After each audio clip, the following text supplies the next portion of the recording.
Hello everyone, the Oscars are this week and I decided to do something special, something different than my other videos. Today I want to share with you 15 great performances that were not nominated for an Academy Award. Now there have been many great performances that did not win, but even more great performances that were not even nominated. So here are 15. If you know of any other performances that were not nominated that I did not mention, feel free to mention some of your favorites down below in the comments. To start off is Judy Garland from The Wizard of Oz. Her performance as Dorothy is iconic, and it's kind of shocking in retrospect to see that she was not nominated an award. This film is a timeless classic, and it's even crazier now that Renee Zellweger is nominated for Judy, which is based on Judy Garland. So it's kind of shocking that she was not nominated an Academy Award for The Wizard of Oz. Despite the singing, I really buy in that she's this young girl, you know? She was much older than the character of Dorothy, of what she was supposed to be. But I didn't even think about her age. That's how great her performance was.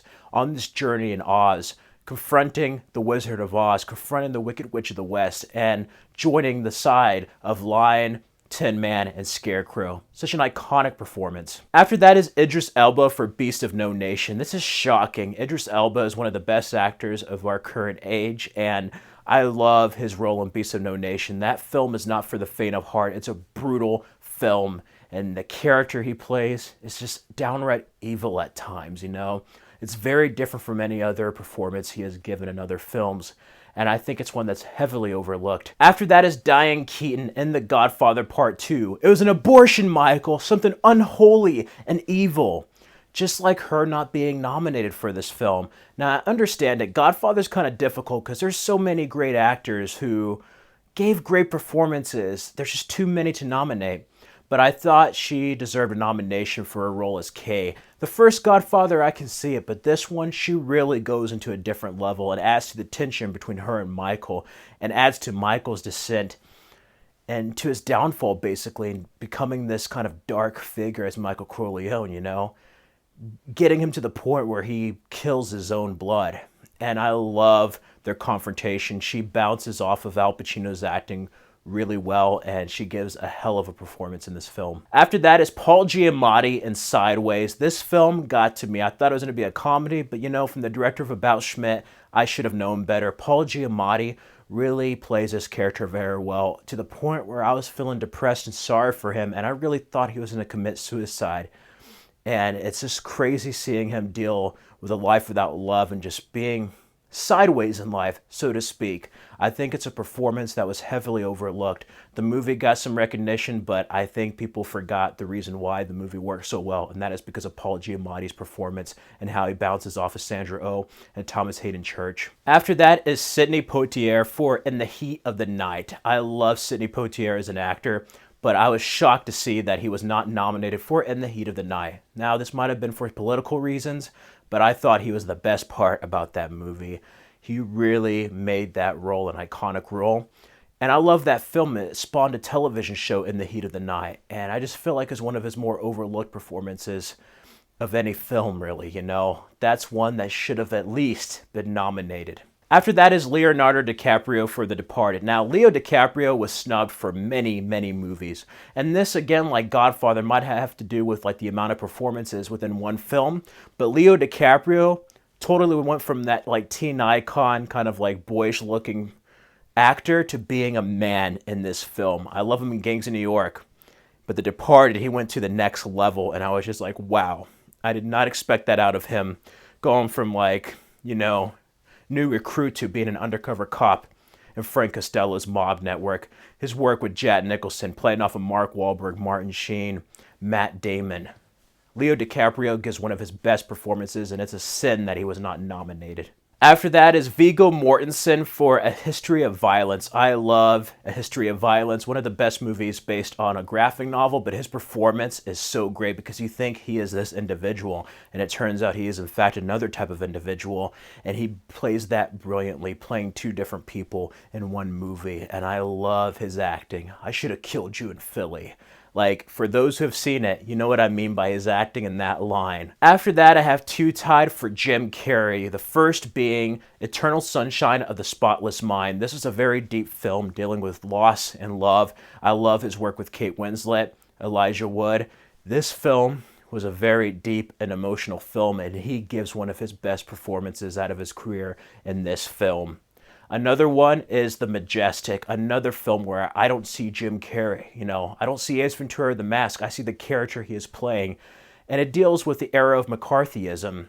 And I feel because of that, for political reasons, the film itself was not nominated, or Jim Carrey, and he should have been taken more seriously as one of the first big breakout roles from his usual comedic roles. After Truman Show, Man on the Moon, he did this. I feel like that era of Jim Carrey should have been paid more attention to, and I felt like it was overlooked. I love that film, directed by Frank Darabont. After that is Jake Gyllenhaal in Nightcrawler. I love his role in Nightcrawler, very obsessive nature of his role. He got skinny and just gives one of his best performances of his career. Nightcrawler was terribly, terribly overlooked. After that is Anthony Perkins in Psycho, which is crazy considering how iconic the Alfred Hitchcock film is. But it takes something to be crazy, to play sane, and also kind of cross-dress and pretend to be your mother, to be truly crazy and have different voices. I thought this performance was heavily overlooked. Maybe it's a content matter, but I really feel like Anthony Perkins was overlooked. He made Psycho. It's Alfred Hitchcock's direction, the music, and Anthony Perkins' performance. After that is another type of Psycho, an American Psycho, Christian Bale. This, again, was probably because of the subject matter, but Christian Bale gives one of his best performances. If it wasn't for this film, he might have not been Batman, but I love him as Patrick Bateman. I have to return some videotapes. Say, you like Huey Lewis in the News? After that is Robert Downey Jr. for The Judge. Robert Duvall was nominated. I thought he should have won, but Robert Downey Jr. gives one of his best performances post-Iron Man.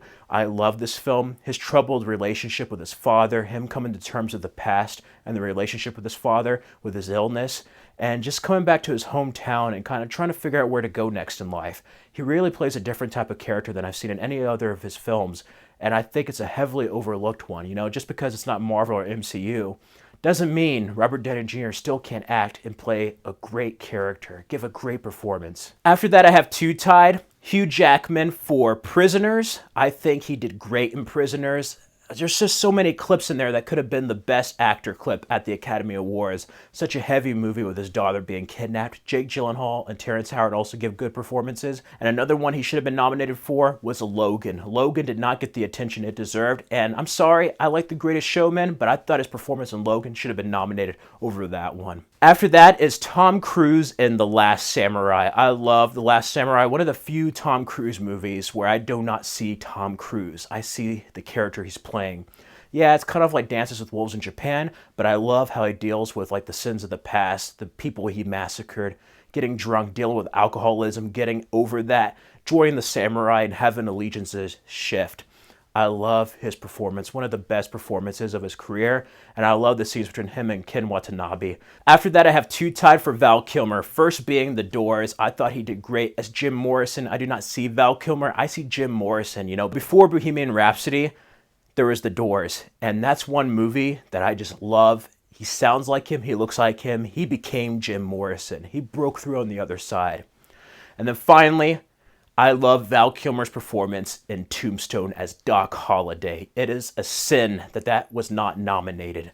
He gave the best performance of his career in that film and totally embodied Doc Holliday. I love the scenes with him and Kurt Russell.